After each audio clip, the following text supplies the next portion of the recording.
தொகுதினா எங்க நினைப்பீங்க அப்படின்னு அண்ணன் கேட்போம்.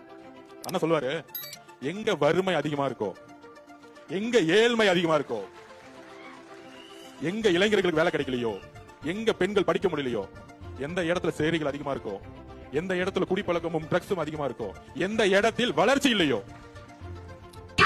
வடசென்னை மக்களை கேட்டீங்களா? திரு ஆதவர்ஜுன் அவர்கள் பேசினத. வறுமை எங்க அதிகமா இருக்கோ, ஏழ்மை எங்க அதிகமா இருக்கோ, பெண்கள் எங்க படிக்கலையோ, வேலை வாய்ப்பு எங்க இல்லையோ, அதே மாதிரி மதுவும் குடிப்பழக்கமும் அதிகமா இருக்கோ, எங்க வளர்ச்சி இல்லையோ அங்க வந்துட்டு நிப்பாங்கன்னு.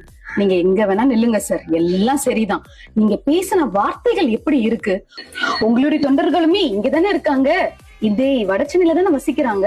அப்போ இங்க இருக்கக்கூடிய வடசென்னையில இருக்கக்கூடிய ஒவ்வொரு தொண்டர்களையும் நீங்க மது பழக்கத்துல இருக்கிறவங்க, குடிக்காரர்கள் அப்படின்னு சொல்றீங்களா? இல்ல அவங்களா படிக்காதவங்கன்னு சொல்றீங்களா? அவங்களுக்கு எல்லாம் வேலை வாய்ப்பு இல்லைன்னு சொல்றீங்களா? சார் சேரி என்றால் என்ன சார் சொல்லுங்களேன். சேரி என்றால் சேர்ந்து வசிக்கக்கூடிய இடம், மக்கள் வாழும் பகுதி அப்படின்னு சொல்றாங்க. அந்த வார்த்தைய ஒரு கொச்ச பொருளா எடுத்து இப்ப மாத்தி நீங்க சொல்லிட்டு இருக்கீங்க. சேரினா அவ்வளவு கேவலமா சார் உங்களுக்கு? பெண்கள் இங்க படிக்கிறது இல்லையா? நானும் வடசென்னை தான், நான் அட்வொகேட். இந்த மாதிரி எத்தனை பெண்கள் இங்க அட்வொகேட் இருக்காங்க தெரியுமா? இங்க எத்தனை டாக்டர்ஸ் இருக்காங்கன்னு தெரியுமா? வடசென்னைக்கு வந்து பாத்திருக்கீங்களா? இங்க வடசென்னை எப்படி இருக்குனாவது உங்களுக்கு தெரியுமா? முதல்ல ஒரு வாட்டி சுத்தி வாங்க சார், சுத்தி வந்து பாத்துட்டு அதுக்கப்புறமா பேசுங்க. மது பழக்கத்துக்கும் குடிப்பழக்கத்துக்கும் இங்க அதிக பேர் இருக்காங்களா?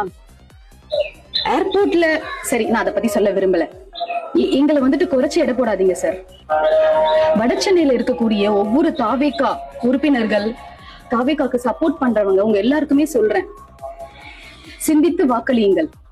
யாருக்கு சப்போர்ட் பண்றோம், யார் நம்மளை இழிவுபடுத்தி பேசுறாங்கன்றதை யோசிச்சு சப்போர்ட் பண்ணுங்கன்னு சொல்றேன் நான்.